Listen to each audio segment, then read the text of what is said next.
The schema theory is designed to help somebody understand how people process information.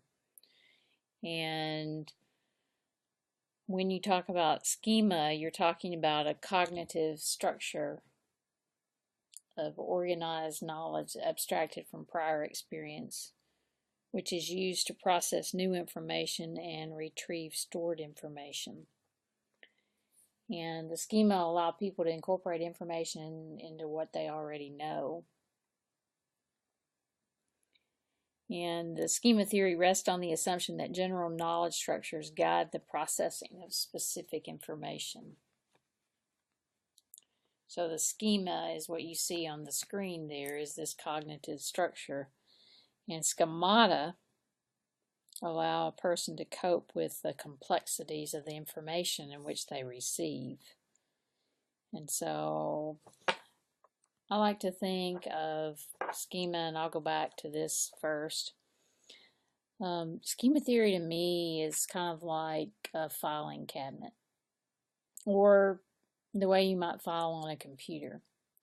I have a file on my computer called Work. And inside the Work folder, there are multiple folders for each class that I teach. And then I have folders for each student that I work with on a master's thesis. And inside each of those folders, there are other folders, or there are other files. And all of those things collectively together allow me to keep up with information and to process that information. So to me, the schema theory is kind of similar to what you would think of when you think of a filing cabinet, or you think of, in modern day terms, of what you might have inside work folders on your computer. Basically, some would say that there are three strands of thought on how to process information. And in each of these,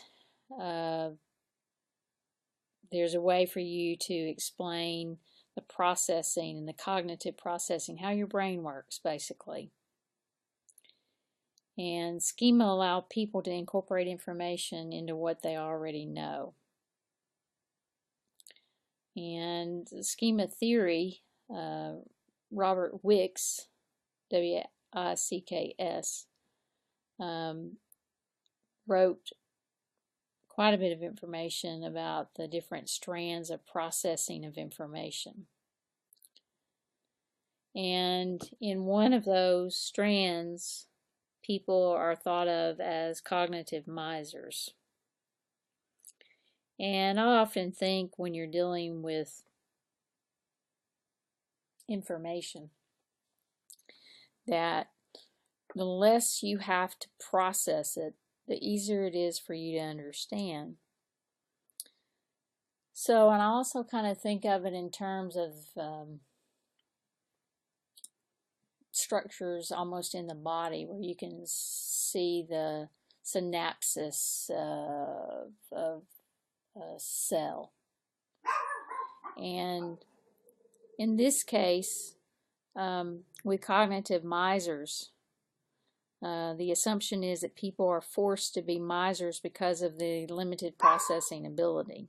And that's our dog, and so you're going to hear the dog in this. The idea is that people simply cannot hope to hold in memory every single discrete individual item or information piece that they encounter. So what people then do is, in order to cope, people will classify and organize information as they receive it to make living more manageable. The whole idea behind all of this is that you're trying to reduce the amount of thought that you have to go through as a cognitive miser. Another element of processing information is called the consistency seekers. And the consistency seekers are those individuals that are motivated to minimize inconsistencies by revising an element of a belief system, such as an attitude. By doing this, they permit cognitive consistency, thereby eliminating or reducing any kind of dissonance. So nothing is counter to what you believe as a consistency seeker, that is. With this idea in mind, and all this comes from social psychology literature, you would suggest then that with the consistency theory, you might be looking at selective processes such as selective exposure, perception, and retention. And we know in this area of study that it is proposed that people get information that is consistent with their beliefs, i.e. selective exposure, where people read what they want to read and only what they want to read.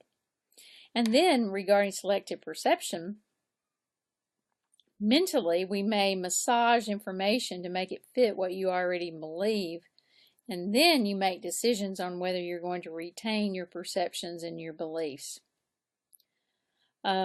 This is often used to explain why information campaigns don't always work. Just because you give people information doesn't mean that it aligns with the way they believe, and therefore it's possible that they may choose not to actually listen and adhere to that. A third element of information processing is the naive scientist approach. And in this approach, it suggests that people methodically and rationally solve problems and deduce answers from careful analysis. Now, of those three, cognitive misers, consistency seekers, and naive scientists, cognitive misers is the most like the schema theory. People are basically forced to economize in processing new information. Bartlett, B-A-R-T-L-E-T-T, suggested organizing knowledge structures, which he calls schematic development, and that the schemata is developed and it grows as people develop expertise in a given topic area. For instance, I teach theory. My approach to theory may be different than your approach because I know more of the theories. And by being able to classify these theories into different areas, such as powerful effects, limited effects, powerful but limited effects,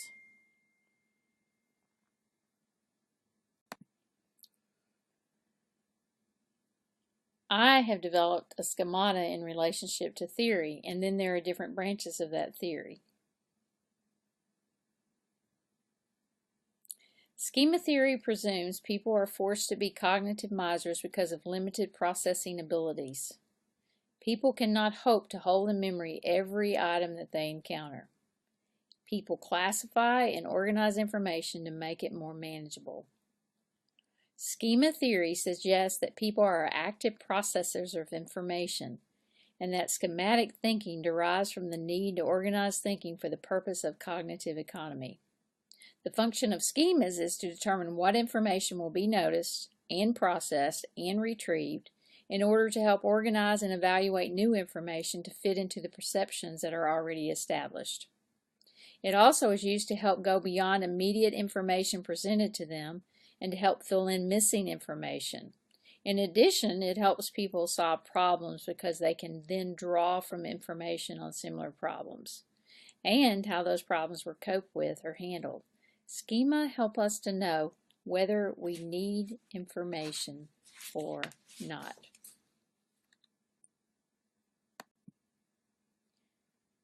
The key element in the schema theory is to deal with large amounts of information. Schema is motivated and goal-directed theory that relates to uses and gratifications. The chief objective in schematic thinking is ease and efficiency in handling information, so that the essence of the information can be used quickly for ordinary human interaction and judgment. Social schemata help us to structure, organize, and interpret new information. Social schemata help us facilitate encoding, storage, and retrieval of relevant information. Social schemata can help and can affect the time it takes to process information and the speed with which problems can be solved. Schemata also serve interpretive and inferential functions. In other words, let's know that we can't remember everything. Let's know that we have to make oftentimes quick decisions. Let's know that if we can categorize the information and place it in the places that we want it to be, that we become more successful at handling the information that we receive. So, there are different forms or types of social schema. Social psychologists often devote an abundant amount of time to looking at 4 types of social schemata. They include the person schemata. In this particular type of schemata, people's understanding of the psychology of typical or specific individuals. They understand that they are composed of traits and goals that help them to categorize others and to remember schema-relevant behavior. So, person schemata. For instance, you might have an expectation because of who I am, of the type of person I am, and the type of personal characteristics that I may have. And you would categorize those, and you would remember that kind of behavior. Self-schemata. This is general information about your own psychological makeup. It's typically easily accessible, verbal, and it's your self-concept of who you are. And that self-concept helps guide information processing of the self. This is what you think of yourself. Then you have role schemata. In this case, you have intergroup perceptions and stereotypes, and they are affected by role schemata. In this case, you have norms and behaviors for broad social categories based on age, race, sex, and occupation. And then you have event schemata. This deals with people's prior knowledge of the typical sequence of events in standard social occasions. This helps them to understand ambiguous information, to remember relevant information, and to infer consistent information where it is missing. So for instance, let's say you go to a wedding. There are certain expectations of what you're supposed to do at that wedding, and you don't have to necessarily think about it. But let's say you switch cultures. Let's say you're not from the United States, you're from wherever you're from. A wedding in the United States has a different event schemata than a wedding, let's say, in Europe, or let's say in the Middle East, or in Asia. And so those all impact your ability to operate in that area, just like role schemata. You have a certain expectation of, let's say, how you should act as an occupation. So my role schemata, one of the elements of it is professor. But what you don't understand is that that's just my position and my occupation, but I'm a person too. And so I also have person schemata. So as a person, you may see me in a position of my goals that I have and who I am as an individual. But a role schemata is different. And then my own self schemata of who I think of as myself. And those all amount to those types of things that are ways to categorize situations. Makes it easier. Let's say I go to church. And when I get to church, there's certain behaviors that makes it easier for me to act the way I'm supposed to act. I feel more comfortable in that situation. All of these schemata, all four, person, self, role, or event, all of these are used to categorize information, and then we assimilate them into schema or schematic thinking. Schemata contains networks of associations that provide rules for making inferences about various stimuli.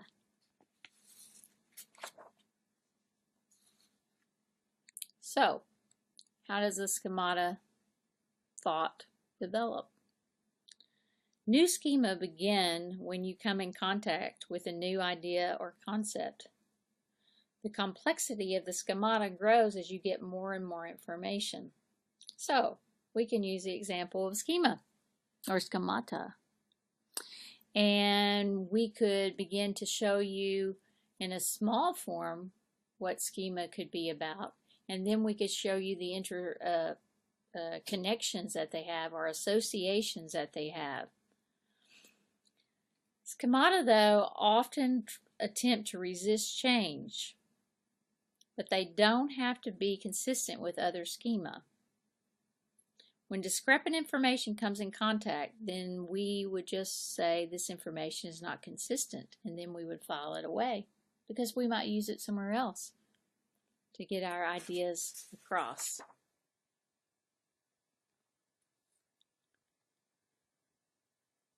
The literature suggests that there are three models of schema change. First, we have the bookkeeping model. And with the bookkeeping model, it proposes that each discrepant encounter changes the schema gradually. So, in bookkeeping, we know we have numbers, and those numbers change over time. The same goes with an idea or a new encounter with information.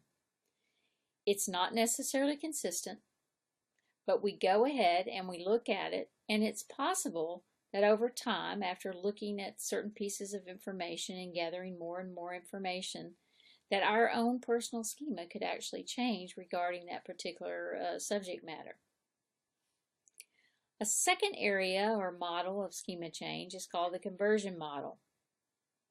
And in this model, that proposes that a single concentrated encounter with inconsistent or incongruent information can change a schema totally. That's the conversion model. Let's say, for instance, that, what kind of example could I use? Let's say, for instance, that I'm going to go and vote. And in my voting process, I have decided that I'm going to vote for this candidate. But I come in contact with a piece of information about this candidate that reveals that this candidate has been corrupt in most of their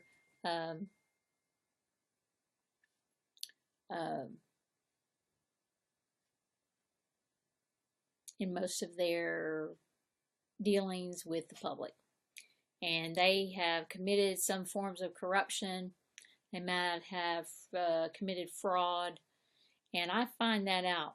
That one incongruent piece of information could change my schema totally and my total thinking towards that one particular candidate.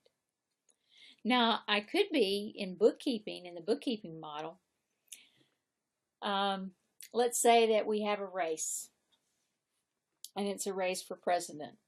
And in this particular race, we have candidates that are starting out, and we're just learning new information about them. And initially we have an idea of which candidate we like. But over time, as we collect more information and more schema about this particular individual, we began to gradually change the schema that we have towards who we might actually vote for in that particular election. And then we had the subtyping model. And in the subtyping model, this suggests that incongruencies cause the perceiver to form subcategories within the overall schema. All of a sudden, we have this big folder in the sky, let's say, and that folder contains all of these subfolders about this particular piece of information that we have. Well, those subcategories help us to change over time, and it may be a lot longer than even the bookkeeping time in some cases like that. It's incongruent information. We place them in the subcategories, and over time, the way that we perceive that particular information is dealt with handedly. Complex schemas will grow and develop as new information is added. For those who have complex schemata, developing new schema will be more time-consuming with more information needed to make new schema. Schema grow and develop from moment to moment because of addition and incorporation of new inputs of information. Existing schema may be expanded and refined when direct and indirect experiences challenge their accuracy and completeness. So, I have these ideas about theory, and I think that there's this grand theory of communication, okay? And my grand theory of communication is related to agenda setting and framing. And I think there are elements of it that deal with selective exposure and interpretation, let's say. But let's say someone introduces a new theory. And while we have these foundational theories and seminal theories in the study of mass communication, and yet we know how those theories are defined, we understand how those theories are explained, we know the seminal studies. As some new researcher comes along and proposes a new theory of their own, we may begin to add to our schema already on what we think about theory and mass communication. And we may decide that some of the things that are discussed and talked about in the new document about this new theory, that we will add to our schema, that we might change that schema over time, that we might add to it so to the point that schema changes at some point. Let me tell you about things that schema allow you to do. Schema serves 4 basic functions. Schema allow people to notice, process, and retrieve information. Schema help us organize the information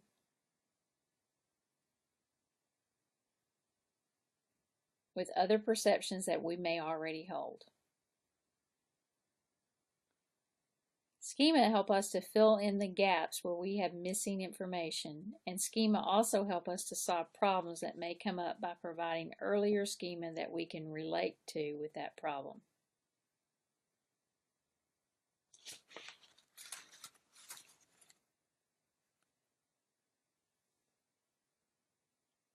Remember that it is important to remember that Person or people schemata deal with how we see other people's individual traits and interactions. Self schemata deal with how we perceive ourselves. Role schemata let us categorize information according to where people fit into various social categories. And event schemata help us draw on past experiences of various events, enabling us to organize our actions and thoughts around ideas on perceptions and expectations we have of other events. It's important to remember, in review, that the bookkeeping model suggests when we receive discrepant information, we take it and through time use it to gradually change our own schema.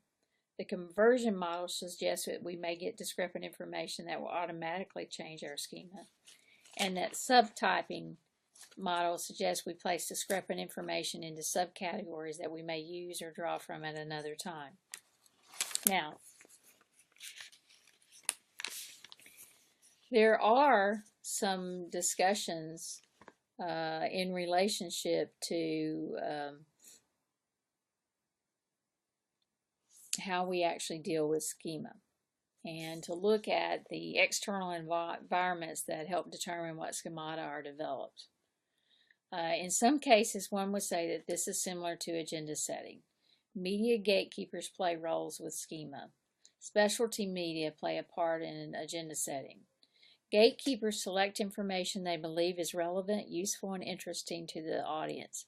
Editors and reporters structure messages to be processed easily and assimilated by receivers into a broader context. Editors presume people weave old and new information together.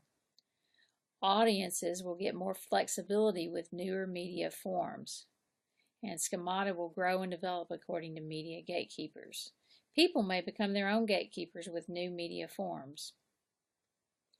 The consistency theory may be incorporated into schema theory when people start selecting their own stuff to read or watch. Wow, that's interesting, because that goes back to what we do now with social media.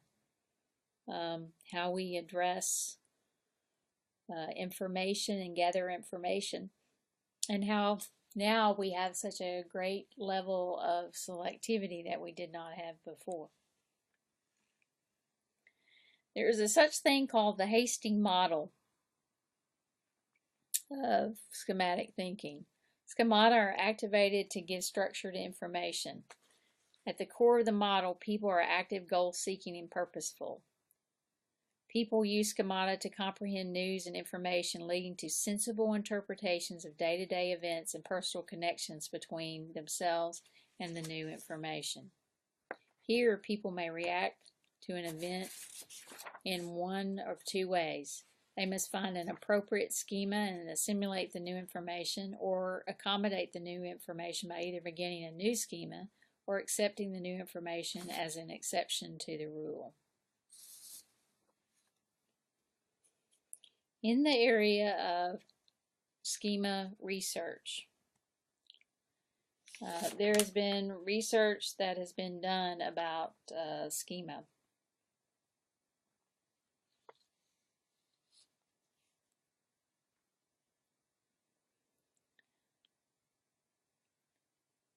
The Hastings model, I want to go back to that for just a minute.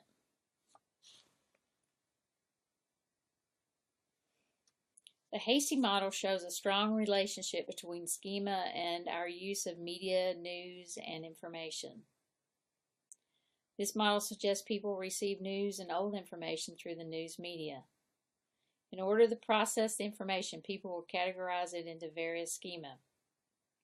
Hastings suggests the information will be assimilated into old schema or accommodate the new information. Graeber showed where few people recall more than one or two stories in a newscast.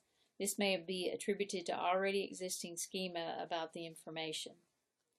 The Hastings model also allows us to see the compatibility of the schema theory with the theory of agenda setting and uses and gratifications.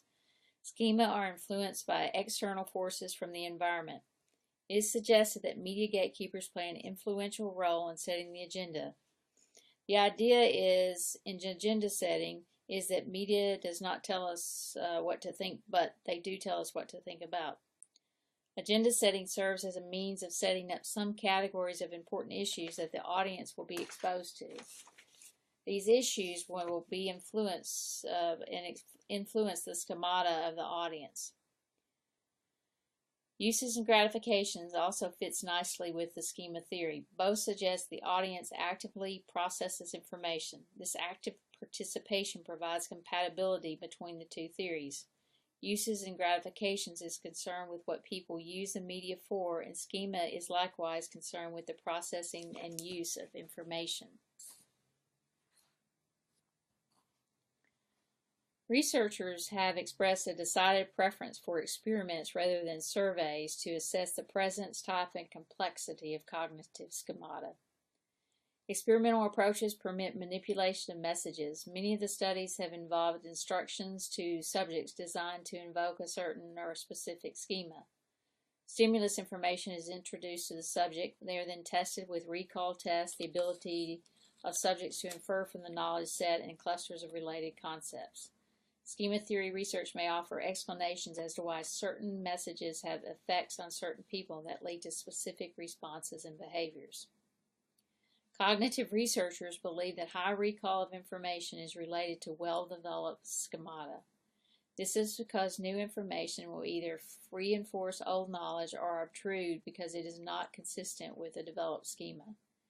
Inferential abilities are assumed to designate schemata presence and sophistication, because people with well-developed schemata in a particular domain typically find it easier to draw on past experience to fill in missing information. Finally, conceptual clusters measure the manner in which people groups relate to concepts. Now, there are some criticisms of the schema theory. One of the major criticisms of the schema theory is its ability to test it with any amount of reliability and validity. Early researchers assumed the presence of schemata in information processing. The assumption stemmed from the lack of techniques to get inside people's minds to evaluate the presence of certain schema. Using surveys to test schematic theory introduces a great deal of noise and thus reduces the power of the analysis. Accurate and articulate responses to survey questions may indeed demonstrate the presence of a well-developed schema. However, researchers must once again resort to assuming that it is the schema, not specific knowledge, that has been tapped. The fuzziness of the schema construct makes measurement reliability an important concern. Using students in laboratory settings is a criticism and creates reliability problems. Using several cross measures checks could create or introduce valid findings. Schema measures have a limited research tradition upon which to draw, hence they are especially vulnerable with regard to criterion validity. Criterion validity will rely on intercoder agreement, development of an unambiguous data collection instrument, and the clear articulation of the task to be performed. One can make the case that schemata do not exist, that the variables measured simply reflect memory or chance clustering. Now, with that being said, let us say that does not mean that schema theory is not a good theory. It is just tough to measure schema constructs. Some may question whether shared belief systems and the schema concepts are semantic equivalents. And then there's also discussion about the abstract level of schema and that it lacks clarity and precision. Still, we don't necessarily know how schema will be activated by incoming information. Will it be well-established schema or the most recently activated schema? And in all of these cases, this is just an example of a process for developing a better understanding of the way that information is processed.